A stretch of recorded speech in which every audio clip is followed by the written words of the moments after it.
habíamos prometido cuando el profesor César Pérez estuvo aquí la última vez, le íbamos a invitar para que estuviera con nosotros en la proximidad de las elecciones. Ya tenemos elecciones el día 19.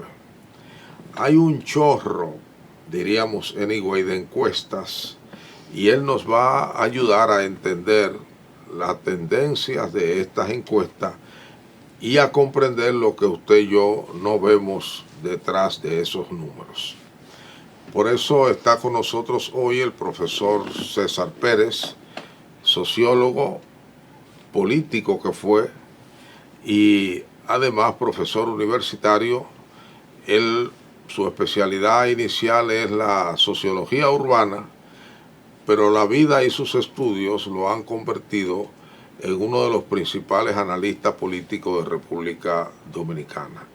Hoy él nos va a ayudar a comprender sobre todo las últimas encuestas que han estado saliendo y nos han estado situando la popularidad y la intención de voto de los principales, no, de todos los candidatos presidenciales, que son 9, que van a concurrir el domingo 19 de este mes, a las elecciones para elegir presidente, vicepresidente, senadores y diputados, y los legisladores que representan a los ciudadanos dominicanos que viven en el exterior, la llamada diáspora dominicana. Así es que le invito a que usted y yo escuchemos al profesor César Pérez.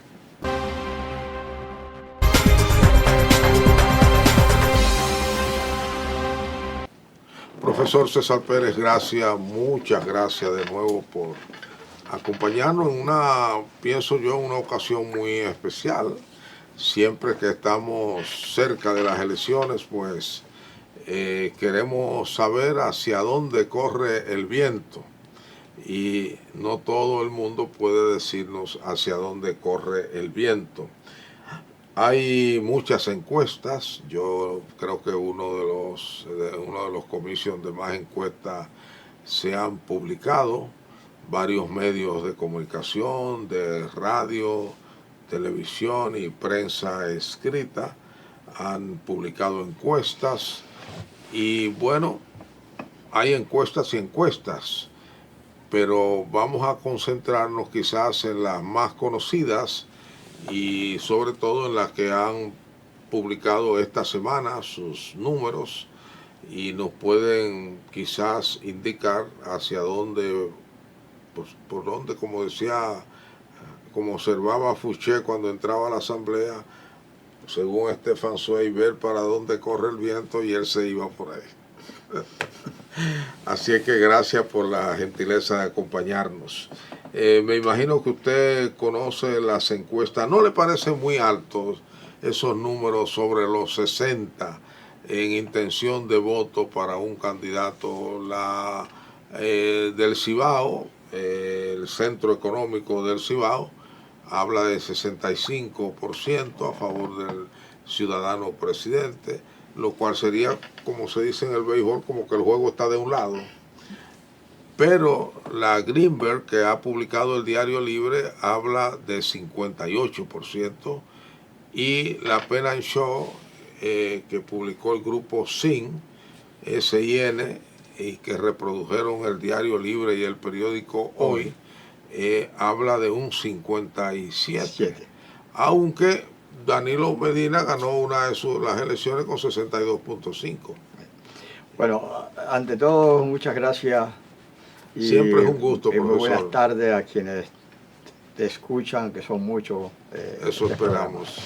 Una gentileza invitarme con cierta frecuencia, y nada. Usted es casi socio de este viniendo de usted una invitación, me parece que prestigia, y yo, ¿no? Gracias. Bueno, ante todo voy a comenzar con una expresión que quizás la reitere en el curso de la entrevista. De las encuestas se habla mucho, mal y bien, ¿no? Y regularmente se habla mucho mal aquellos que las encuestas están reflejando números que no le agradan, ¿no? Y realmente siempre se dice, bueno, es que los partidos están pagando a esas encuestadoras. Sí, sobre todo quienes están... Que le están pagando y que están dando dinero. Y, bueno, en realidad, los partidos, eso es insultar la inteligencia de la gente. ¿Por qué? Porque si un partido manda a una encuestadora a que le haga una encuesta, ese partido ya ha hecho sus encuestas y tiene sus encuestas, tiene sus números. Porque las encuestas no saben hacer encuestas solamente las grandes encuestadoras. Las grandes encuestadoras utilizan un personal que se utiliza indistintamente, que trabaja para una, trabaja para otro, trabaja para un particular. O sea, que no es una cosa que ellos saben hacer más encuestas que todo el mundo, no. Lo que pasa es que ellos hacen encuestas, se hace un nombre, se hace de un prestigio, y el partido dice, bueno, yo tengo mis números, déjame yo validar mis números ante el público, que me lo valide una encuestadora que tiene prestigio. Eso es lo que generalmente sucede. Y como todo en la vida, es posible que haya encuestadoras más cuidadosas. Claro, que son más cuidadosas de su prestigio, pero no es que sepan hacerlo mejor que las que no son cuidadosas. Ya. O sea, no lo son. O sea, esa tecnología, esa metodología no es privativa de nadie. Eso es una metodología que lo puede usar. Yo he hecho varias encuestas. O sea, he dirigido varias encuestas. Pero además está en los libros. Claro. Pública. O sea, claro, entonces, eso no es como la gente se dice. No es que un partido le dijo, hazme una encuesta, y la encuestadora le dice cuáles son los números sin que ellos sepan cuáles eran previamente. Eso no quiere decir que ese partido publica todo. Y eso no es una cosa ilegítima que no publique todo. Exacto. Publica lo que le interesa políticamente. No ha mentido, sino simplemente dice los números que le interesan. Hecha esa premisa, también otra cosa. Muchos se dicen, por ejemplo en los debates, que hay que ponerse de acuerdo sobre los datos oficiales. Oye, pero los datos oficiales, nosotros tenemos un gobernador del Banco Central, que es donde salen los datos básicos, ¿no?, sobre el comportamiento de la economía y por dónde va el país, que tiene más de 20 años y ha servido a varios países, cerca de 20 años tiene ahí, y ha servido a varios gobiernos. Entonces, en eso, cuando da los números a un gobierno, son malos.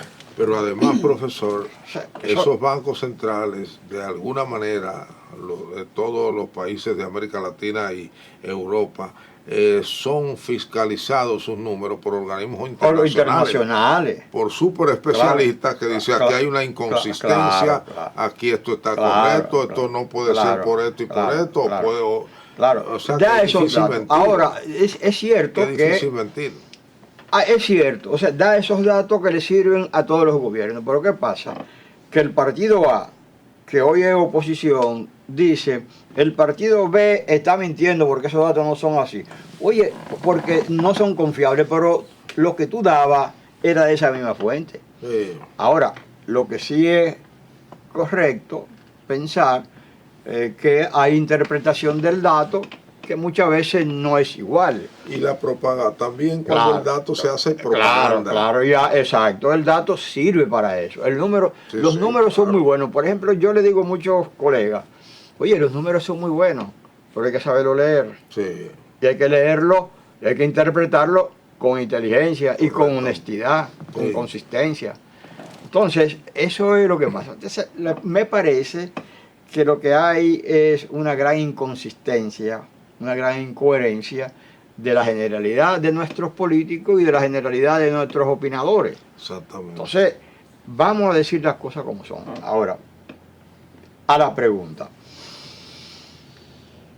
Hay encuestas como esa que dice del Cibao, que da el 66 punto y algo. 5.5 a una que da última 57. Bueno, la tendencia es la misma.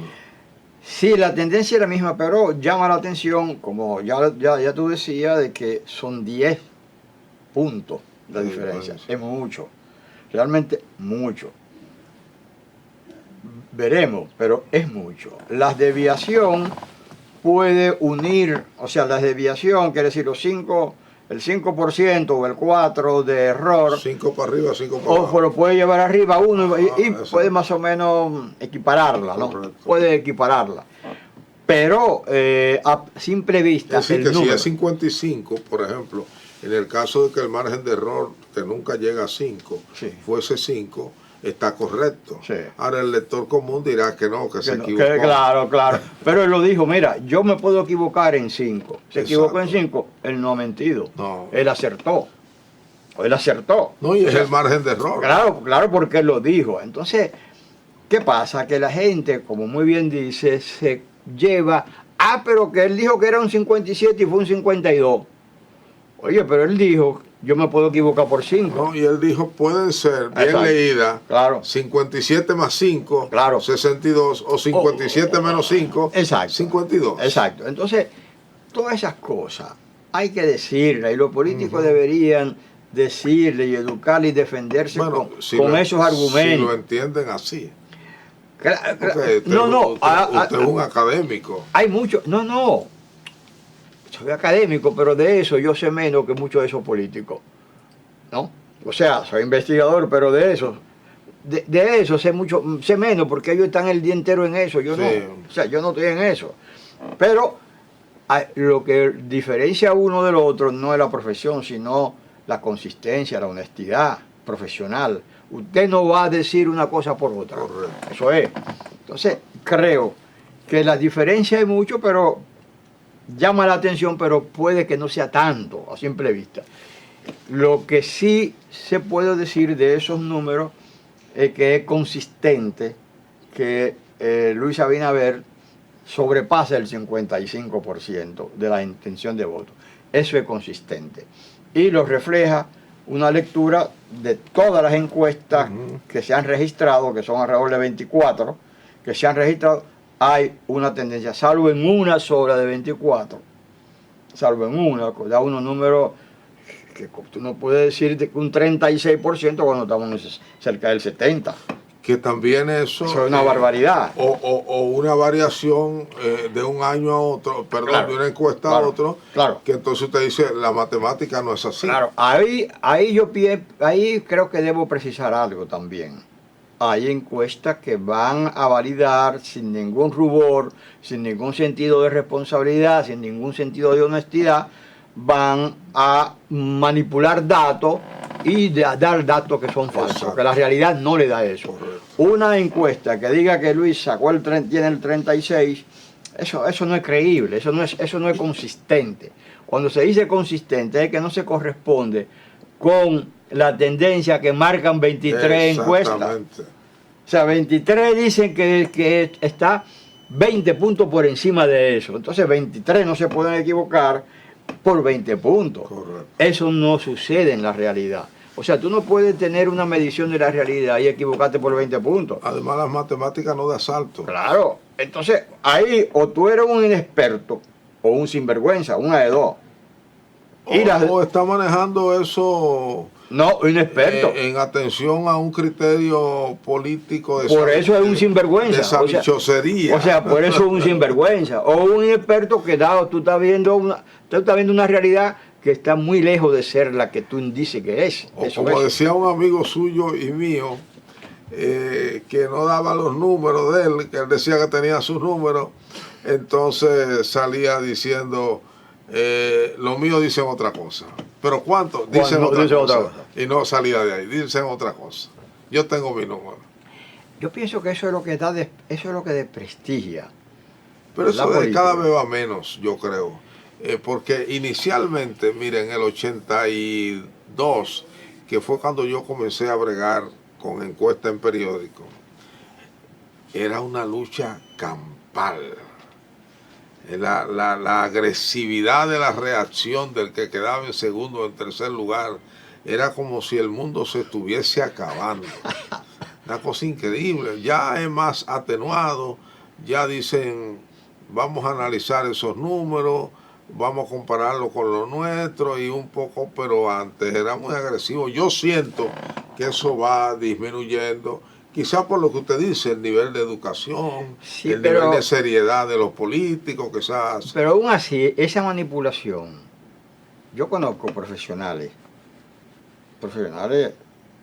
de mi familia, que no creen absolutamente esos números. Ah, sí, no lo creo. Que no lo creen, pero esos eran los mismos números que daban a favor de su grupo. Sí. Eran los mismos, Pero las mismas encuestadoras. Esa es una actitud pero no emotiva, no claro, racional. Ahora, siempre he pensado, en general un pueblo piensa y es como son sus dirigentes. Así es. Si sus dirigentes no educan, si sus dirigentes no hacen énfasis. La pedagogía del poder. Exacto, si no hacen énfasis en la educación, si no hacen énfasis en la seriedad, difícilmente esa sociedad va a ser seria. Un partido que dice que el candidato que está en segundo lugar puede ganar en primera vuelta. Oye, bueno, usted no es serio. Eso lo acaba de decir un expresidente, que fue 3 veces presidente. Sí, y dijo que vio tanto apoyo que él no descarta irse en primera vuelta. Ahora, ¿qué se le puede creer a ese expresidente? Es un expresidente que se come cualquier cosa sin eructar. Entonces, no podemos creer en ese presidente. Lo grande para usted es sociólogo, es que pero lo racionalizan de tal manera que parecen afirmaciones y negaciones. Es cátedra. Sí, pero esa persona que no tiene rubor en decir eso y en comerse cualquier cosa, lo siguen mucha gente. Oh, sí, claro. Y creen lo que él dice. Por supuesto, creen lo que él dice. Ahí es el riesgo. Entonces, el riesgo y el problema, que no solamente político de este mundo actual, es que la gente cree en cualquiera que dice cualquier cosa.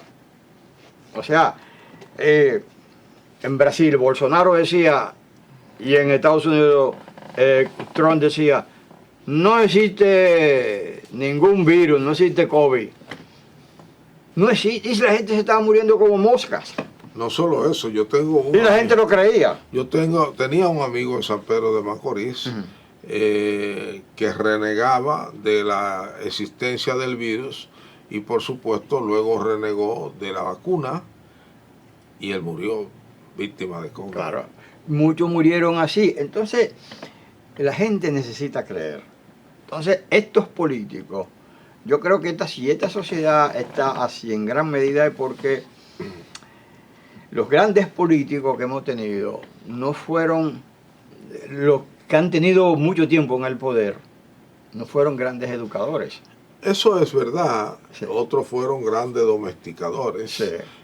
Pero también hay que decir, y eso usted me lo va a analizar en el próximo segmento, también hay un pueblo que lo cree, también hay una sociedad que lo cree, porque hay sociedades donde usted dice algo, dice no, eso no es así, de manera unánime, la opinión pública le rechaza ese criterio.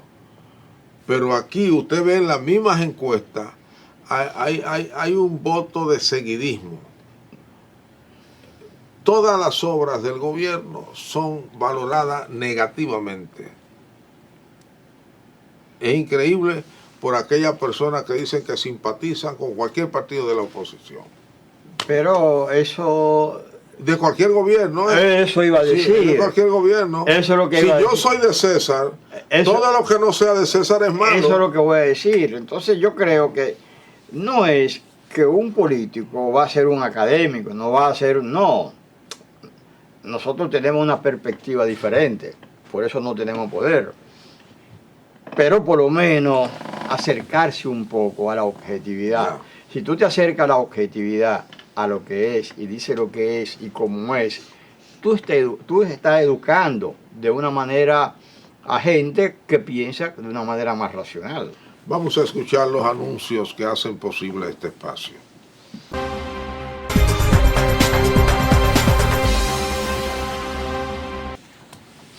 Don César Pérez, la encuesta Penn and Choe, perdón, Mark Penn, así se llamaba antes, Penn and Choe, dice que Abinader se iría en primera vuelta con un 57%.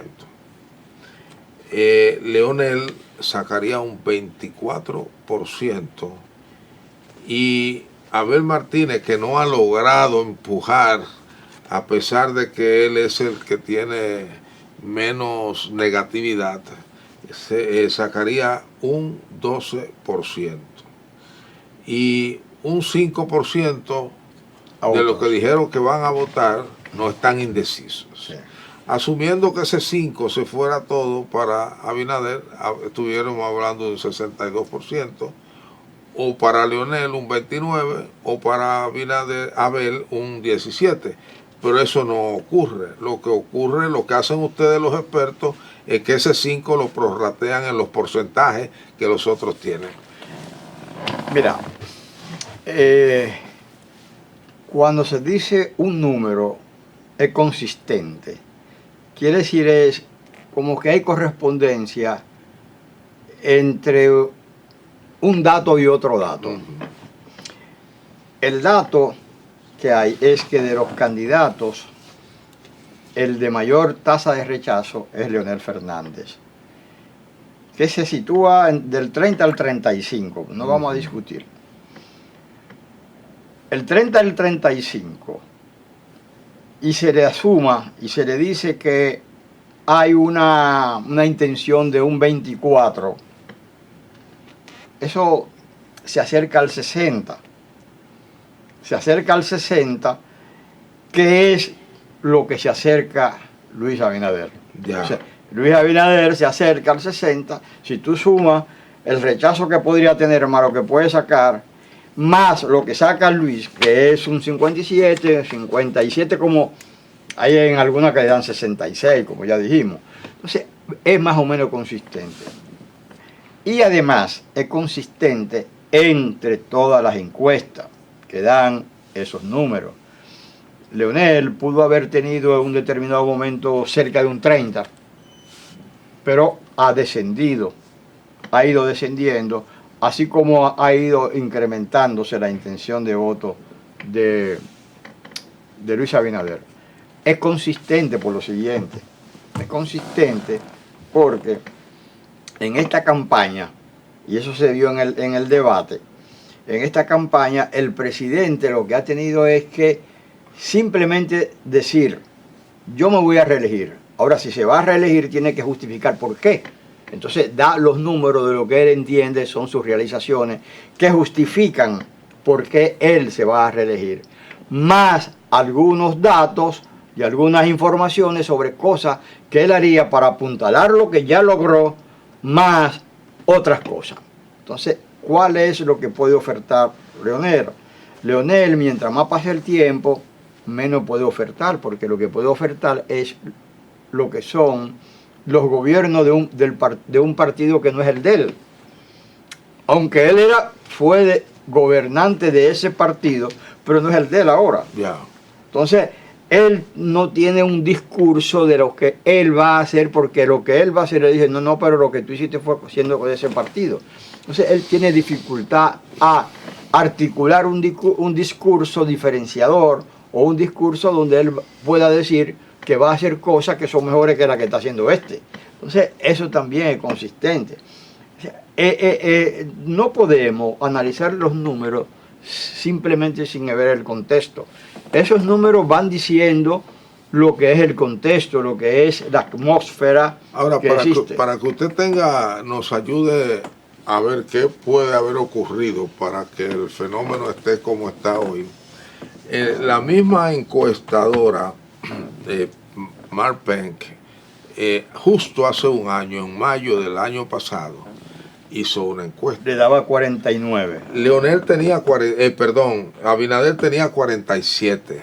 47, exacto. Sí, Leonel tenía 32. Exacto. Y Abel tenía 19. Es decir, que de los tres, solo uno creció. ¿Qué ha pasado en ese año? Bueno, yo pienso, primero hay que ver ¿quién es que lo está diciendo? ¿Qué encuestadora lo está diciendo? Bueno, Exacto, hay Marx. La misma de ahora. Exacto, pero, estoy comparando encuestas pero con podríamos encuestas. decir que esa misma ha sido una encuestadora que ha tenido una tradición de acertar. Nunca se ha equivocado. Exacto, aquí. de acertar, de aproximarse prácticamente a lo justo de lo que predice. Por lo menos la tendencia. Eso. Si entonces, dice que iba a ganar, ganó. Ella misma dice, en esa medición que hacemos, Leonel desciende cerca de 10 puntos, que son los 10 puntos que suma Abinader. O sea, es la misma encuestadora, se arriesga a su prestigio a decir, ha aumentado unos 10 puntos. Yo creo que ese incremento de esos 10 puntos estaría estaría reflejando una realidad. ¿Y cuál? La imposibilidad de uno de crecer, y que mientras más se expone y mientras más se expone y mientras menos puede exhibir diferenciación, más baja, más puede estar disminuyendo su capacidad.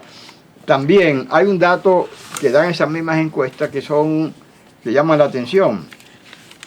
Cerca del 90% de los que van a votar, de los que tienen intención de votar por Abinader, van a votar por Abinader. Cerca del 90% del partido, cerca del 96% va a votar por Abinader.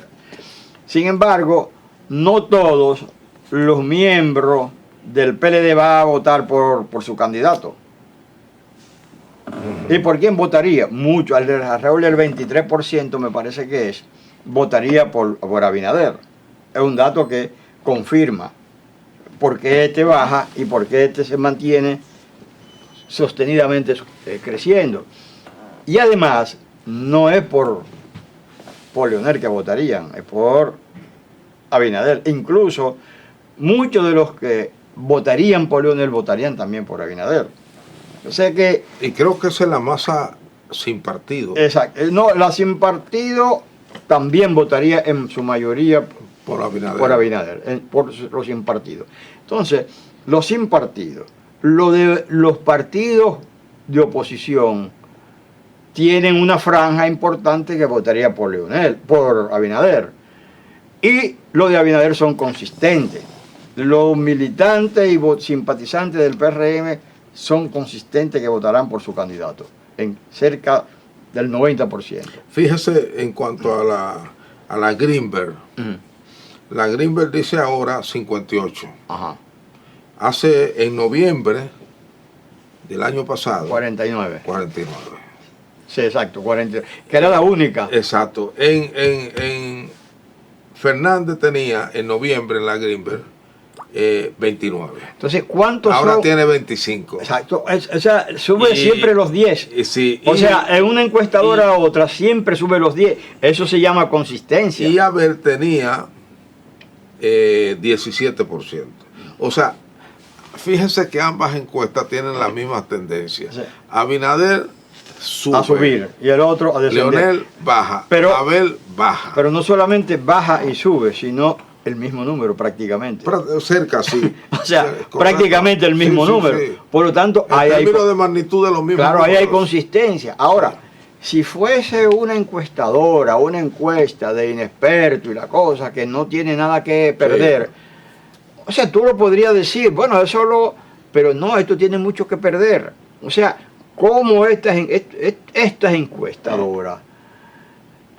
Yo no la defiendo por sí, no la defiendo porque lo defiendo el método y le defiendo con cierta racionalidad. Digámoslo, la calidad de su trabajo. Claro, o sea, tú no vas a decir una cosa que te cueste la empresa. No. Simplemente. No. O sea, eso es lo que han dicho no lo va a hacer. Siempre ante las críticas feroces del pasado. Para encuestas incluso del sello mundial como Gallup, encuestas por antonomasia Gallup, en el mundo entero. En el mundo entero. Lo que siempre decían como respuesta, tanto cuando trabajó Gallup International aquí en el siglo, como Galo National, que tiene un royalty con la internacional, lo mismo dicen, nosotros, ¿y cómo nosotros ponemos en juego nuestro prestigio por 25 o 30 mil dólares? Eso es un absurdo, no le cabe en la cabeza a nadie. Lo cual no quiere decir que esa encuesta, como otra, CIP en España y todas esas cosas, a veces la realidad no la predicen exactamente. Sí, claro. Porque la realidad cambia y eso ellos no lo controlan. O su metodología en algún momento falla. Sí, puede fallar, puede tener... O el entrevistador. El entrevistador, puede ser que el equipo, puede ser que un imponderable, sí. que en un lugar, en una región, no fue bien y eso hace una desviación del número.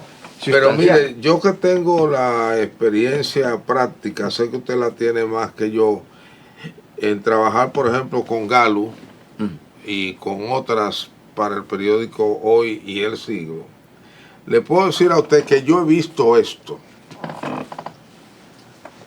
Bueno, había que entrevistar a un hombre que vive en la Loma X. Cuando se fue allá no estaba. Había que volver a subir. Y a buscar, claro. Hasta encontrar a ese señor, porque esa fue la casa que salió al azar. Claro. Y había que entrevistar a la cabeza de la familia. Y hacer el esfuerzo, y subir en burro o en caballo.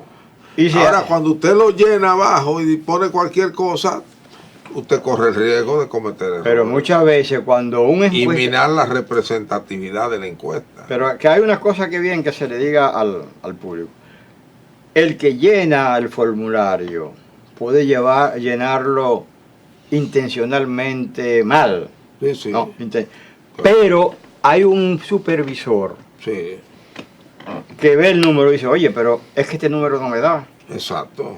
Este número no me da.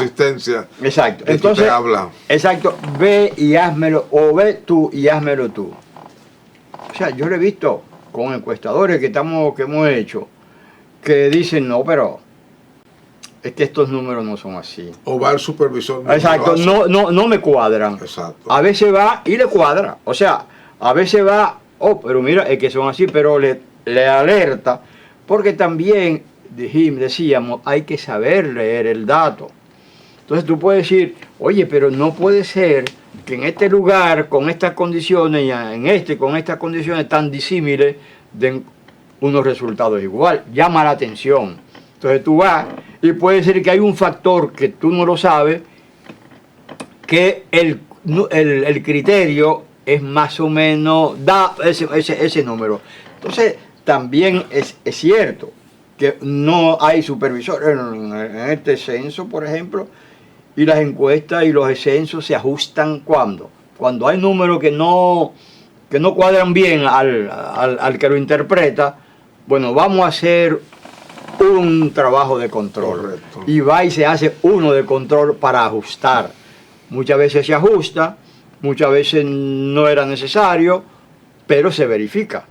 Eso es lo que llama un trabajo científico. Ya, vamos a ir al segmento comercial que nos toca para venir al último espacio, al último tramo. Esto va como muy rápido, ¿verdad? Rápido. Para que quiero que usted nos hable sobre el discurso del candidato Abinader y los discursos, en este caso, del doctor Fernández y del doctor Abel.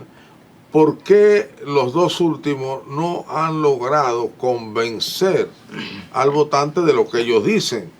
Que el gobierno no sirve, para decirlo en una palabra higüeyana.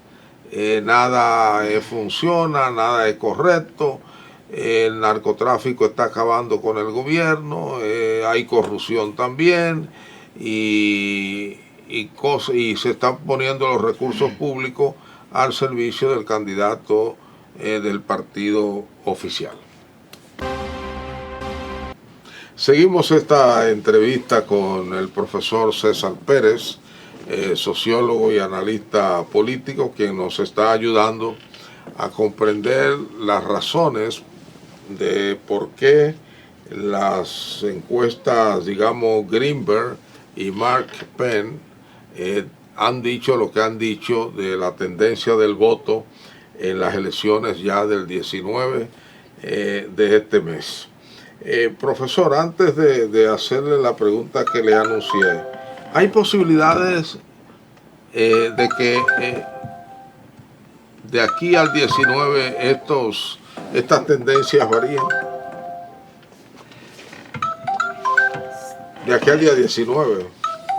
Dice... Y estamos hoy, grabamos esto el día 9. Mira, ahí en, dentro de 10 días. En esa misma encuesta dice que cerca del 90%, alrededor del 90%, algo más, algo menos, tiene definido su votación.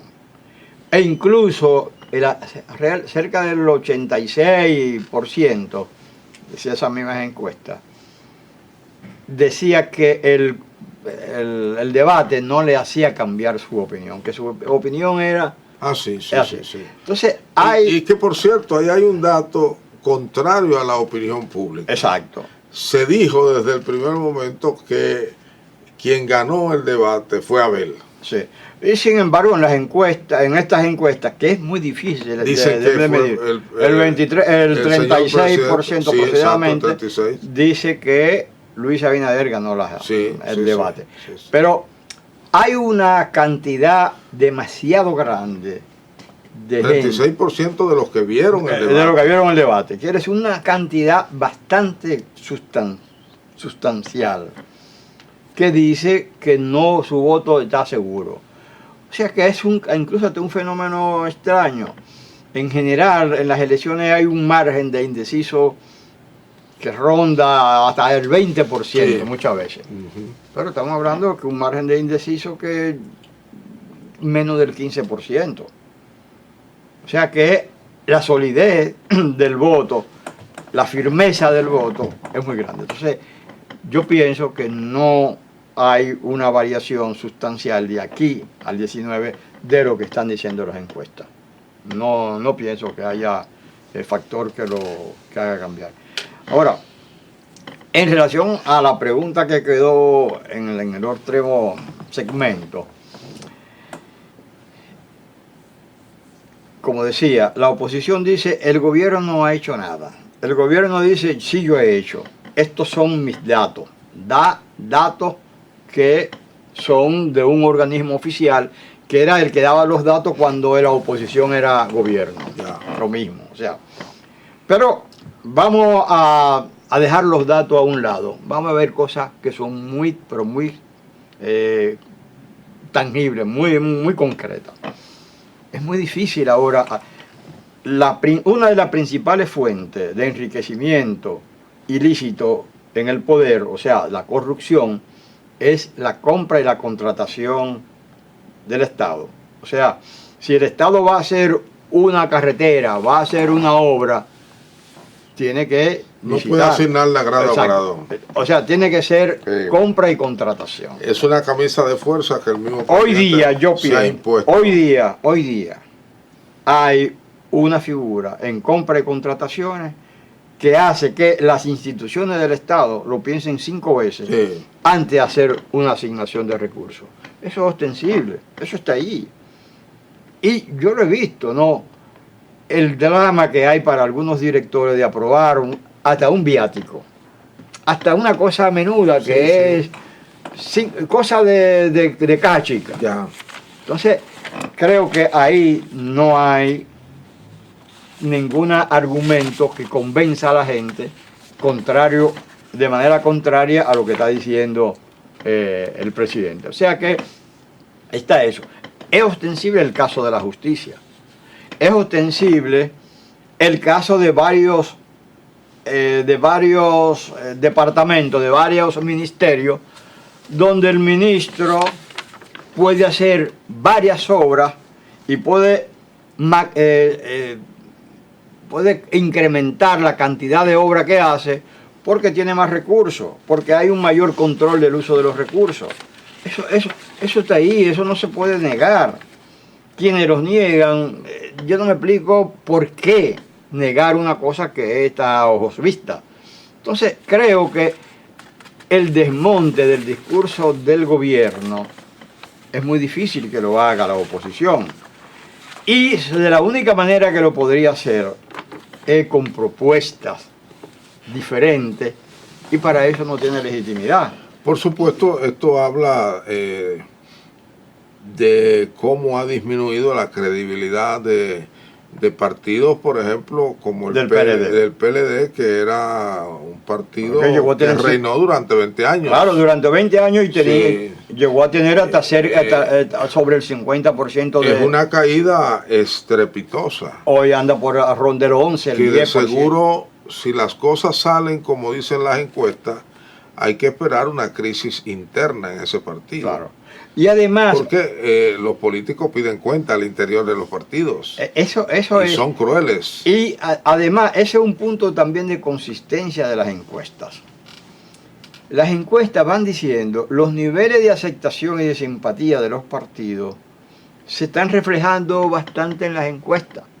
O sea, los niveles del PRM es sobre los 50. Que se creía, se dice por lo bajo por lo menos, en algún momento hubo una objeción a que Danilo Medina fuera el presidente del partido. Sí. Porque es su gobierno el que está en el banquillo de los acusados. Claro. Y más aún, parientes muy cercanos. Claro.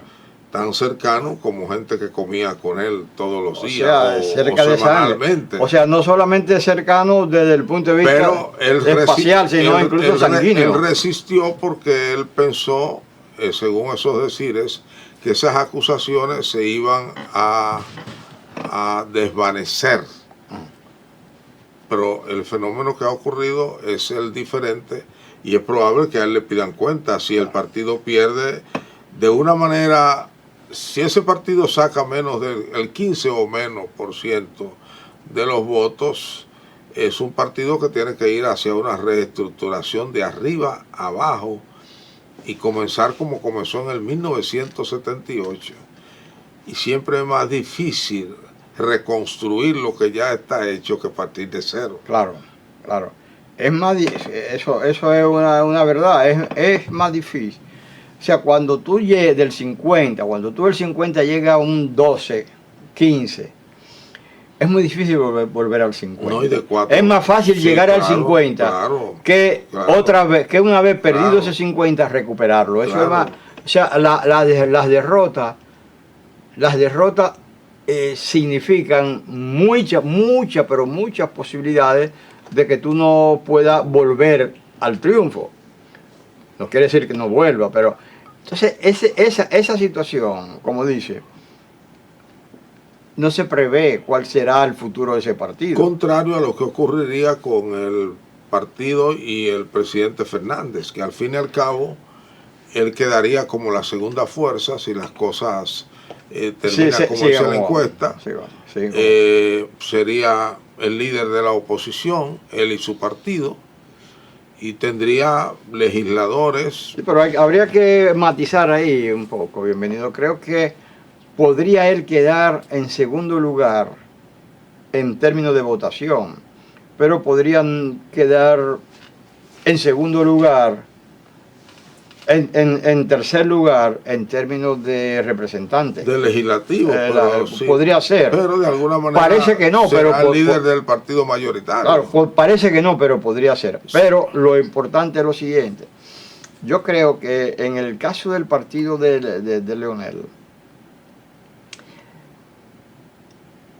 el partido de Leonel no está partiendo de 50 a 12, sino está partiendo de 0 a 24. Correcto. Entonces, tendría un mayor margen de recomposición. No, es un buen performance. Exacto. Y además quedaría cómodo si él lo quiere ver así. Claro. Si él lo quiere ver así. No, yo pienso que él no le queda de otra porque además hay un factor, diríamos así, sentimental, familiar, que podría aceptarlo así. Por ejemplo, ya él ha dicho, Leonel ha dicho, yo voy a entregar la antorcha. Entregarle la antorcha. Quien parece que va en el carril donde él está corriendo, para entregar la antorcha es su hijo. Por Pero lo cual, si es su hijo, tiene que esperar un buen rato. Tiene que esperar un buen rato. Sí, pero tiene que construir un liderazgo y un discurso. Claro. Bueno, pero siempre va a ser el muchachito carita que todo el mundo acepta. No siempre. Por eso le digo, tiene que tener algo más. No podremos decir siempre, pero sí. Tiene que tener algo más. Es arduo, la tarea es ardua. Independientemente de que lo creamos o no lo creamos, el doctor Leonel Fernández tiene un discurso. Sí, pero está bien. Y una visión de la sociedad dominicana. Pero este no tiene nada, es cierto. Todavía por juventud, vamos a decirlo, sí. Por juventud. Sí. Por juventud. Sí, pero bueno. Por eso digo que no debe entregar ahora. Yo no lo estoy viendo desde el punto de vista del discurso, que es otra cosa, ¿no? Sí. Sino de la facilidad de él entregar el mando. ¿Por qué? Porque se lo va a entregar a un hijo y es posible. Pero se ve muy claro que es por solo claro, eso condición de claro, hijo, y eso crea dificultades. Y también esa militancia diría, bueno, pero si yo veo hacia alrededor y no encuentro a alguien y está ungido por su padre y su padre va a quedar aquí, bueno, lo más lógico es que nosotros impulsemos O sea, pero su padre no va a entregar su partido. No su partido. Vamos a decir la antorcha de la dirección. Lo que le va a dar a él fuerza, donde le gustan los escenarios internacionales y demás, es que él es el líder de la oposición y que es el presidente y líder de un partido. Sí, pero yo creo que ese liderazgo se puede hacer, se puede construir. Yo creo que yo no lo descarto de que construya un liderazgo en una sociedad como esta, en una sociedad conservadora. Sí. Y hasta con la posibilidad de regresar al poder no se puede descartar. O sea, eso no me parece que se puede descartar. Porque también el PRM, aún gane, va a un escenario nuevo. Donde regresarán los grupos y las tendencias que había en el viejo PRD. Eso es muy bien, esa acotación final. De que eso no se sabe cómo va a ser. Claro, aquellos tienen esta dificultad, pero este va a tener otro tipo de dificultad. Porque a veces tú puedes morir de éxito, ¿tú ves? O sea, y el éxito va a tener que corresponderse con una racionalidad de cómo se va a continuar y quién va a continuar en el poder. Ese es un problema que tiene. Y además porque hay un segmento de la gente que ha apoyado a Abinader, sobre todo gente vinculada a la sociedad civil, que está esperando algo más profundo, unos cambios más sustanciosos. Y si esa gente ve que ahí no hay nada que buscar, porque los cambios no llegan, probablemente haga tienda aparte. O sea que eso no se puede descartar. Claro, o sea que la continuidad del poder está condicionada a cómo logre capear una realidad nacional e internacional que es bastante compleja y difícil. Y hay que decir además y no puede ser a través de apuntalar ni de profundizar posiciones que son conservadoras, porque eso no conduce a ningún sitio, en ningún lugar lo hace. Puede dar poder, pero no continuidad. Y hay otro elemento, lamentablemente ya no tenemos tiempo para profundizar en él, que parece que lo hemos visto en toda esta campaña, y es que es un partido, el PRM, que solo cuenta con una figura de envergadura, que es el presidente de la República. Eso es. Porque casi se ha visto que él ha tenido que cargar con todo el mundo en la campaña, tanto en lo municipal como ahora en la nacional y en lo legislativo, etcétera. Y eso, bueno, es un liderazgo fuerte, pero también es una debilidad desde el punto de vista del partido. Que se refleja incluso en las vallas, en las campañas, donde él está al frente y muy disminuido el candidato. Y en las caravanas. O sea que ha tenido que ir por todos los sitios de nuevo. Esos son elementos que ellos tienen que reflexionar, porque son, como muy bien dice, expresión de debilidad y de liderazgo alternativo que podrían ser los que continuarían una gestión o un proyecto de gestión. Profesor César Pérez, gracias porque... caramba, por algo fue usted a Italia a prepararse para ayudarnos a entender todas estas cosas. Muchas gracias y yo espero que tanto yo como nuestra audiencia estemos hoy en mejores condiciones de analizar, ver e interpretar una encuesta y saber por qué dice lo que dice. No hemos tenido tiempo de entrar en las otras cosas, pero ya yo espero que la vida nos dé esa oportunidad y por supuesto nuestro Señor también.